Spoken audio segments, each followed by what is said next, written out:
Hello friends, Dhamu's kitchen and blog પર તમારું સ્વાગત છે. મિત્રો, આજે બનાવીશું એકદમ ચટપટા, મસાલેદાર, ક્રિસ્પી અને ખૂબ જ ટેસ્ટી એવા મસાલા બટાકા, અને એ પણ કુકર વગર અને બાફ્યા વગર. માત્ર 5 જ મિનિટમાં ઇન્સ્ટન્ટ બનીને તૈયાર થાય છે ને ટેસ્ટી એવા કે જો એક વખત આ રીતે બનાવીને ટ્રાય કર્યા તો ફરી બાફીને ક્યારેય નહીં બનાવો. ખીચું પાપડ કે અડદ પાપડ કે પછી ભૂંગળા બધાની સાથે ખાવાની મજા પડી જાય તેવા બનીને તૈયાર થશે. તો ચાલો ઝટપટ બનાવવાનું શરૂ કરીએ. ટેસ્ટી અને ક્રિસ્પી બટેટા બનાવવા માટે મેં અહીંયા નાની સાઇઝના બટેટા લીધા છે. તો આ રેસીપી બનાવવા માટે આપણે આવી નાની સાઇઝના બટેટાની જરૂર પડશે. તો સૌથી પહેલાં લઈશું આવા નાની સાઇઝના બટેટા અને એને સારી રીતે ધોઈ લેશું, કેમ કે અત્યારે બજારની અંદર નવા બટેટા આવે છે અને ખૂબ જ ધૂળ અને ગંદકી હોય છે. તો સૌથી પહેલાં એને સારી રીતે ધોઈ લેશું.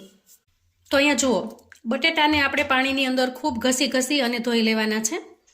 તો આ રીતે એકદમ ચોખ્ખા થઈ જાય એ રીતે આપણે બટેટાને ધોઈ લેશું. એના ઉપર આવી પાતળી છાલ હોય તો પણ આપણે હાથની મદદથી કાઢી લેશું, અને જો બટેટા ઉપર ડાઘા હોય તો એને આપણે ચાકુની મદદથી દૂર કરી લેશું. તો આ રીતે બટેટાને આપણે સૌથી પહેલાં ખૂબ સરસ રીતે ધોઈ લેવાના છે અને એકદમ ચોખ્ખા કરી લેવાના છે. 7 થી 8 પાણીની અંદર ખૂબ ઘસી અને બટેટાને આપણે ધોઈ લેશું. તો અહીંયા બટેટાને આપણે આ રીતે કટ કરી લેવાના છે. બધા જ બટેટા છે અને આપણે આવી રીતે વચ્ચે કટ કરી અને 2 ભાગમાં વહેંચી લેશું. તો મોટે ભાગે આપણે શું કરતા હોઈએ, બટેટાને બાફી અને બનાવતા હોઈએ છીએ, પણ આજે આપણે જે રેસીપી બનાવીશું એમાં બટેટાને આપણે બિલકુલ નહીં બાફીએ, જેથી કરીને એનો ટેસ્ટ છે એ ખૂબ જ સરસ લાગે છે અને એકદમ ક્રિસ્પી બનીને પણ તૈયાર થાય છે. તો અહીંયા જુઓ, આ રીતે બધા જ બટેટા છે એને આપણે 1 ના 2 એવી રીતે 2 પીસમાં વહેંચી લઈએ. તો અહીંયા મેં 250 ગ્રામ જેટલા બટેટા લીધા છે. તમારે જો વધારે બનાવવા હોય તો એનું પ્રમાણ થોડું વધારી દેવાનું, પણ ટેસ્ટી એવા બને છે મિત્રો કે તમે જેટલા પણ બનાવશો ને એટલા ઓછા પડશે. તો અહીંયા જુઓ, આપણે બધા જ બટેટાને સમારી લીધા છે. હવે આપણે ખૂબ સારી રીતે ફરીથી આ બટેટાને ધોઈ લેવાના છે, જેથી કરીને એના અંદરનો સ્ટાર્ચ છે એ નીકળી જશે અને બટેટા એકદમ સરસ ક્રિસ્પી બનીને તૈયાર થશે. હવે જુઓ, ધોવાઈને સરસ તૈયાર થઈ ગયા છે. 2 થી 3 પાણીથી મેં ધોઈ લીધા છે અને હવે આપણે જઈશું ગેસ તરફ. તો અહીંયા ગેસ ઓન કરી અને મેં કડાઈ મૂકી દીધી છે અને એમાં આપણે 2 ચમચા જેટલું તેલ લઈશું. તો કડાઈ થોડી જાડા તળિયાની હોય એવી લઈશું અથવા તો નોનસ્ટિક લઈશું, જેથી કરીને બટેકા નીચે ચોંટી ન જાય.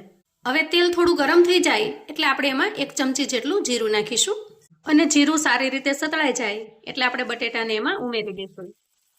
હવે આપણે ઉમેરીશું સ્વાદ પ્રમાણે મીઠું. તો અહીંયા આપણે એકદમ કોરા બટેટા રાખવાના છે, તો મીઠાનું પ્રમાણ તમારે એ રીતે રાખવું અને બધું મિક્સ કરી લેશું. તો અહીંયા ધીમી ફ્લેમ ઉપર આ રીતે બટેટાને આપણે સાંતળી લેવાના છે. તો મીઠું નાખવાથી બટેટા છે એ ઝડપથી બફાઈ પણ જશે અને એકદમ સરસ સોફ્ટ થઈ જશે. તો અહીંયા ઢાંકણ ઢાંકી દઈએ અને 3 થી 4 મિનિટ માટે આ તેલની અંદર જ બટેટાને સંતળાવા દઈએ. થોડો સમય થાય એટલે આપણે ઢાંકણ ખોલીને ચલાવી લેશું, જેથી કરીને બટેટા નીચે ચોંટી ન જાય. તો અહીંયા તમે જુઓ, બટેટા થોડા ફ્રાય થયા છે પણ હજી ઘણા બધા કાચા છે. તો આ રીતે આપણે ફરીથી ઢાંકી દઈશું. અંદાજે 2 થી 3 મિનિટ પછી આપણે ઢાંકણ ખોલીને ચેક કરીએ. તો અહીંયા તમે જુઓ, બટેટાની છાલ ઉપર થોડી કરચલી પડી ગઈ છે, એટલે કે 80% જેટલા બટેટા સરસ ચડી ગયા છે. મિત્રો, એકદમ ઇન્સ્ટન્ટ અને ખૂબ જ ઝડપથી બનીને તૈયાર થશે અને ટેસ્ટી એવી લાગશે કે તમે પછી પાણીની અંદર ક્યારેય બટેટા બાફવાનું પસંદ નહીં કરો. તો અહીંયા આપણે મસાલા કરી લેશું. 1 લીલું મરચું છે એને આવું ઝીણું સમારેલું છે એને એડ કરી દઈએ. અહીંયા 5 ચમચી જેટલી હળદર ઉમેરીશું અને 1 ચમચી ધાણા જીરું પાવડર ઉમેરીશું. 1 ચમચી જેટલો શેકેલા જીરાનો પાવડર ઉમેરીશું અને 1 ચમચી લાલ મરચું પાવડર ઉમેરીશું. અડધી ચમચી જેટલું અહીંયા કાશ્મીરી લાલ મરચું એડ કરીશું, જેથી ખૂબ સરસ કલર આવશે. હવે મસાલાને આપણે મિક્સ કરી લઈએ. તો અહીંયા જુઓ મિત્રો, કેવો સરસ કલર આવ્યો છે.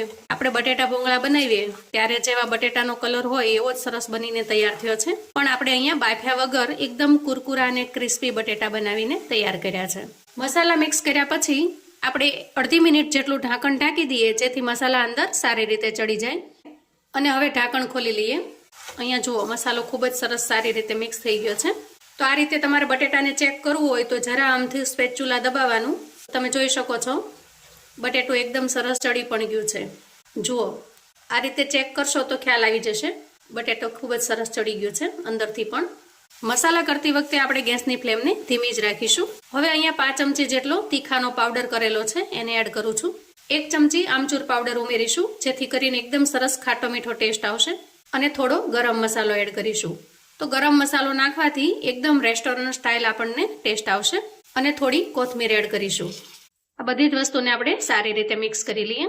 હવે અહીંયા બધા જ મસાલા પણ થઈ ગયા છે અને બટેટા સારી રીતે ચડી ગયા છે.